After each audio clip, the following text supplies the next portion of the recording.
Hello and welcome to Separate Bathrooms. We would like to acknowledge the Gadigal people of the Eora Nation, the traditional custodians of this land, and pay our respects to the elders both past and present. I'm Brahe-Daddo. I'm Elle. It's summertime. It sure is. I am fun in the sun. Yeah. How are you going with your swimming?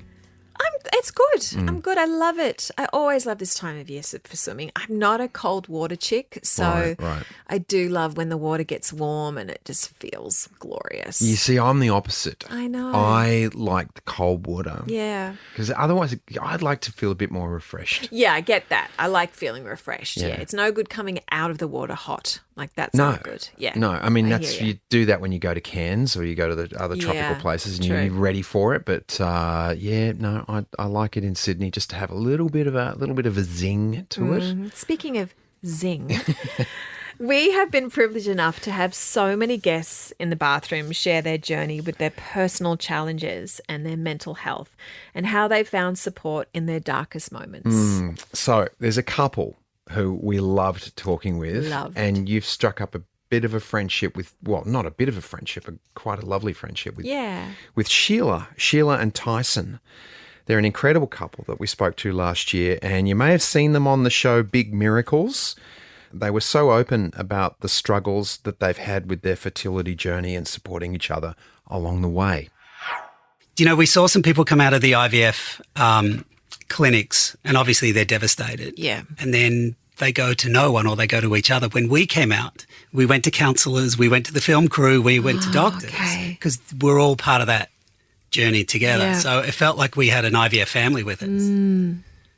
How was it for you, Tyson, you know, each time that you got the news of no, it hasn't happened, and watching what Sheila went through?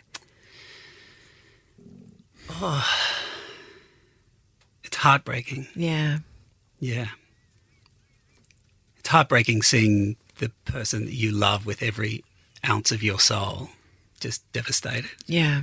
And we relived it too. So we lived it. And then when we watched it back on Big Miracles, and even though we thought we'd dealt with the trauma and the emotions, everything from the year before, to see it again and,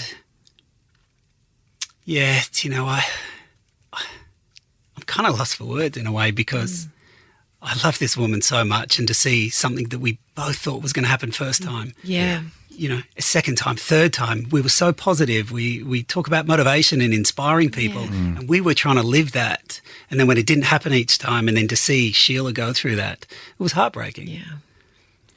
Yeah. And how was it for you, Sheila, picking yourself up each time?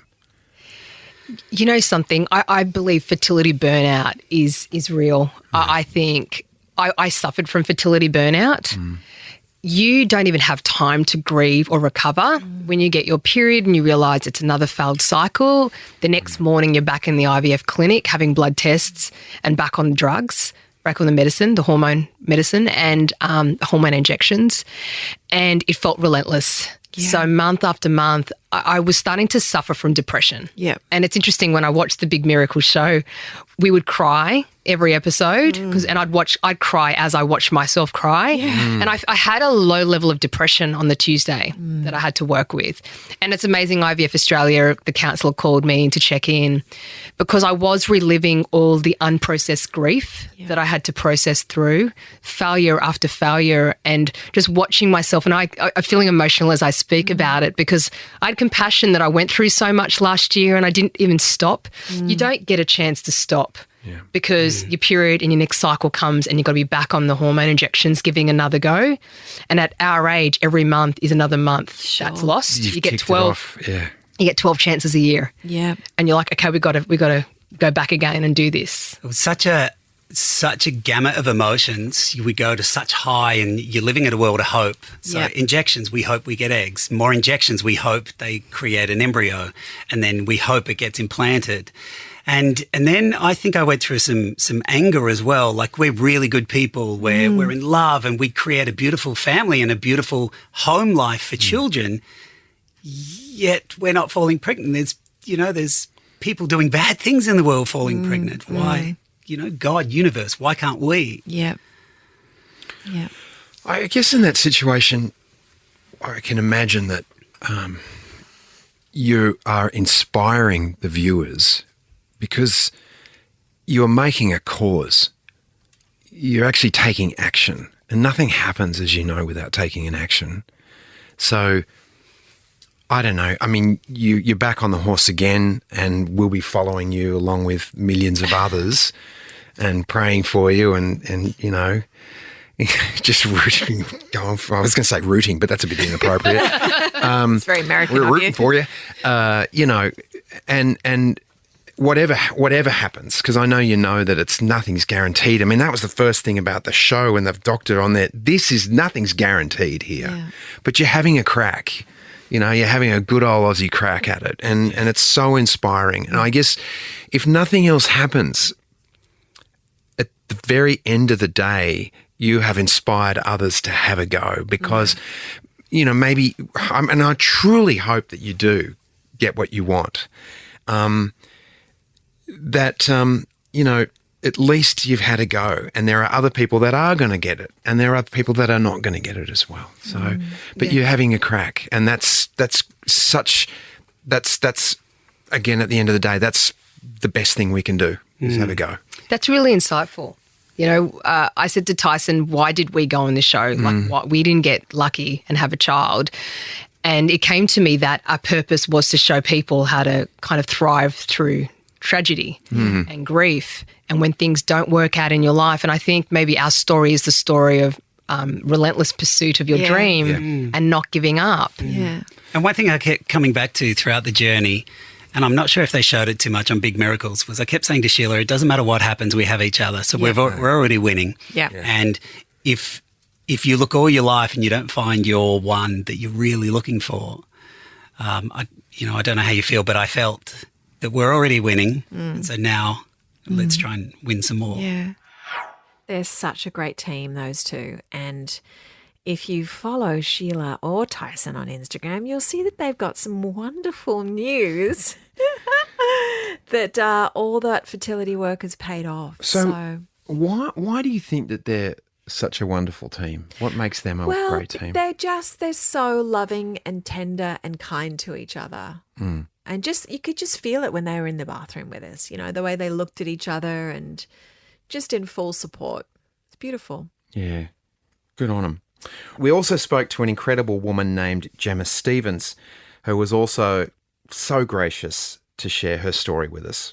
Early in 2023, she lost her husband to suicide. And when this episode first aired, I know that there was a lot of people that were so grateful to her for how open and vulnerable she was. And I think a lot of people, she helped a lot of people in the way she spoke about suicide and her husband. So you gave a very different perspective on it, didn't she? Yeah. All right, the episode was, of course, an emotional one, but it also had such great insight and advice for helping loved ones with complex mental health conditions. Is there anything that if you come across someone, which I'm sure you will, who is in a similar state of mind as Adam was and the struggle he went through, is there anything or any advice that you could say to that person that you feel might assist them?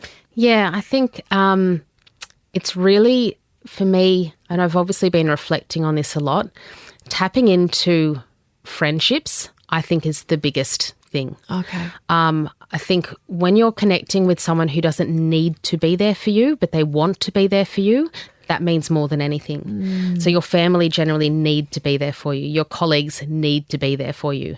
Your friends don't. You for the most part, you choose your friends. So I think really when someone says, if you need something, give me a call, do it. It's so hard to do that and you don't have a desire to do it, but try to fight for that desire. And say, yeah, actually, I would like to go for a coffee. And you don't have to talk about your depression. You can just talk about a movie or a book or a TV show or something on Netflix. And it's the same, I guess, concept as, the bench. You can just go for a walk, sit at the beach or, go for a bushwalk and not necessarily talk about it. But I think just not being alone is kind of one of the biggest things. And, on the other side of that, when people say to me, how could we have helped? What else could we have done? you know, you need to be forceful. And it's not something that I think I've heard many people say when it comes to depression. Everyone likes a kind of soft approach and soft touch, but that doesn't always work. So there are amazing campaigns out there like Are You OK Day, but that's the start of it. And if someone says to me, are you okay? I go, oh, yeah, I'm fine, because I can't be bothered to but give follow it up with 2 more questions. Exactly. Go a little deeper. Exactly. Or say, I'm actually going to ask this person if they're okay in front of them. I'm just going to turn up to the house, or I'm going to ask them for help. You know, it's really easy to say, can I come and help you? And generally the answer will be no. But if you say, actually, I need your help this time, would you be able to pop out and help me go to Bunnings or move a piece of furniture? And it might not necessarily be, you know, entirely genuine, but I think people get that self-worth from helping others, and that can sometimes be a gateway into kind of having those, you know, conversations and reigniting those friendship, you know, links. But I think that's, you know, really something that's incredibly important, is fostering friendships, I think, more than anything. Because I think that's kind of a real huge support network when it's a want to help someone, not a need to help someone.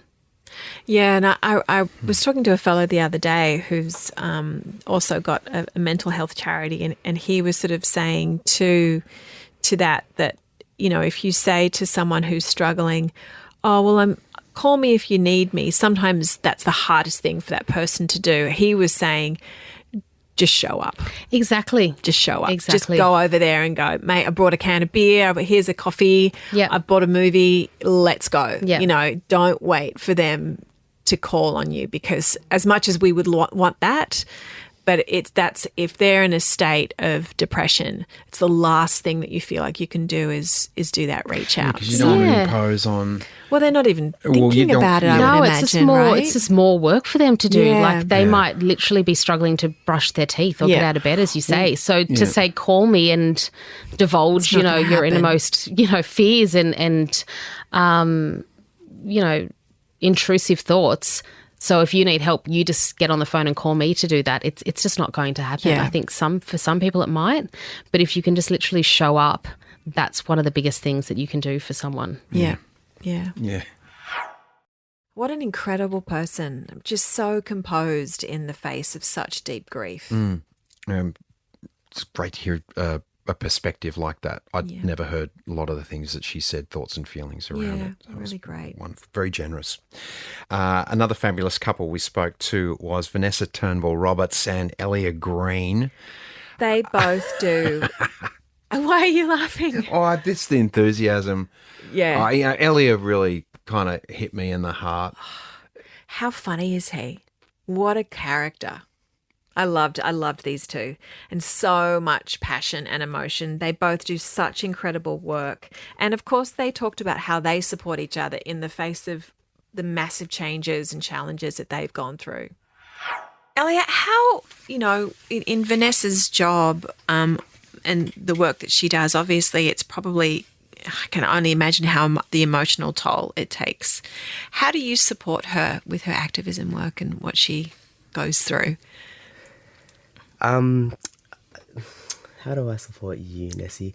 I would say that I support Ness in ways of just making sure that, you know, just like the little things, if I'm honest, like I'll make sure that dinner's cooked when she gets home and the house is clean environment. Sounds like I'm making you. So basically I am her slave. No, just... It's a hot bathroom. No, in all seriousness. No, he does. The toilet seat's down. He shows up. Like you show up. Like what I was going to say is just doing all the things that Ness doesn't have to do so she can focus on that work. Yeah. Then like I know that the work that Vanessa does is just so emotionally and mentally and physically like consuming of Ness. She puts so much of her heart and energy into everything, and like Ness said before, on Christmas Day, like, you know, I was looking around, we went to the beach with Waitui and all the families were having such a fun time, looked like it, everyone was enjoying themselves, and Ness was just on her own in the corner on the computer, on the phone to this mother for hours, and to lawyers, to barristers, and I'm like, this is the type of woman that Ness is, and I that is probably one of the things I love most about Ness, is that no matter what situation we are in, how much fun, is around her, she will always focus on what's needed to do first, which is helping others. And I love that about her. And so I will do anything to support her, even if that means like I have to take time off work because she needs to do work, or just little things. Yeah. Giving her a foot rub. Yeah. That's support. I think I'm very lucky in that sense where like he always asks me, what do you need in this particular case that you're working with, or how can we help you at home, or what's needed. And one of the things I love about being with you, Bub, is like it's he reminds me of like the joy as well. Like he's been through such significant things in his world that he's also a survivor, and his story is power. And I've seen him go through the most darkest days to the most brightest days. I've seen where we've been in a house where I have been pregnant and we couldn't open up any sunlight because of experiences that he faced from, being on particular television shows where there was abuse, and, we've had to pick him up and I've picked him up from mental health facilities where, he's been suicidal, and we've sat in darkness in the house, and then I've seen him fall into his power, speak in front of thousands of people and say you're not alone, for someone who I know has felt so alone even in a room full of people at the same time. Yeah. And I think like because of the experience that I think you've been through and that I've been through, and then when we come together, he just, we have these moments where we're like, no, but we're also allowed the joy. We can do this fight and we want to make it better. We want to contribute to this world. But then I have this love who's just like, no, we can also have joy and love, and we can have the wedding if we want that, and we'll have all the children when we want it, and we'll have the open door policy in a home with no bounds. And he's for that ride. Like, I just wouldn't, like, I'll never forget this one yarn where there was this family we were helping, and there was about 10, 11 kids, and he was at training, a pretty intense training day. And I just called him. I said, Bub, just so you know, there's about 11 kids at home. And we're probably we have to try and get him a house because we don't want the kids to be removed from the family. She called me to say that she's taken in like a family that's become homeless, and there's 10 kids in our 2-bedroom apartment. Yep. And 3 adults. 4 adults. Right. And I'm at training, like, I was telling my teammates, like, Ness just brought home a mob of 13. Like, a family of 13. But he was, like, ready. Like, that's yeah. ride or die. Like, yeah. Kids come in the house, and I got out all my Aussie kit. I said, do you like footy? What do you want to take? And they were like, oh my God. All of a sudden, the situation was really exciting for the kids anyway. Yeah. So all of that, where does humour and like you said, joy, but laughter and humour, how do you guys get that going? Because I imagine, through the darkness to come out of that. I wish I could send you guys in videos of Elliot to add to this, but he's the funniest person I've ever met. Like, the funniest. Hey, like, we'll just be like New Year's Eve, obviously we've got a little bub that's under 1 at the time, last for New Year's this year, and we were just sitting at home, and we're just watching it on the AVC, and then this drifter just like goes into the room. I didn't even know we had half these outfits in the cupboard, and he's putting on all these outfits, and he's just creating a space full of laughter, like especially in like our communities, Indigenous communities, Pacifica and First Nations, like we have to laugh, you have to find humour in the struggle, because I didn't want Ness to feel like she's missing out on a concert because she's, they're old. I've got a baby at home. Like, don't you worry, honey, I got a performance for you. Yeah. So I'm always ready to perform for Vanessa, always. Yes. And she's not always ready to see it, but she has no choice. There are things like I share a little bit on some socials, but the stuff that's like probably, go against community standards. It's Can't bring it all out. Yeah, can't bring it all out. Oh my God, I love it. Yeah, you're amazing. What a powerhouse. What a powerhouse couple, those two.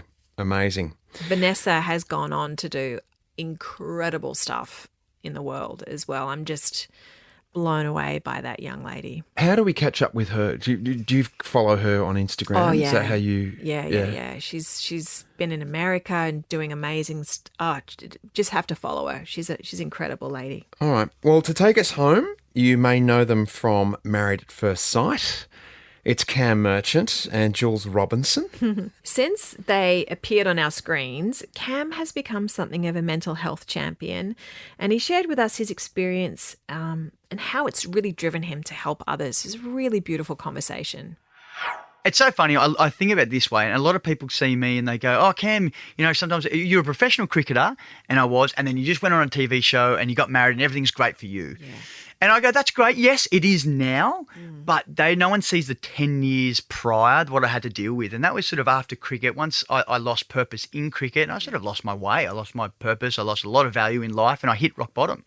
And at the time, it was the worst thing in the world. And it got to the stage where I genuinely thought, this is it. This is possibly it. And you go down a path to think, well, do I continue on, or do I take the worst case scenario, or do I just draw a line in the sand and go, okay, I know where I'm at. I'm accepting of where I'm at, but I believe there's still happiness within me, and that can be for the future. And I did. I chose that path. I went down there. I took pure responsibility and accountability for my life and my choices. And I was just open then to going, okay, I'm not where I want to be, but if I learn and grow and crawl my way back, possible things are happening.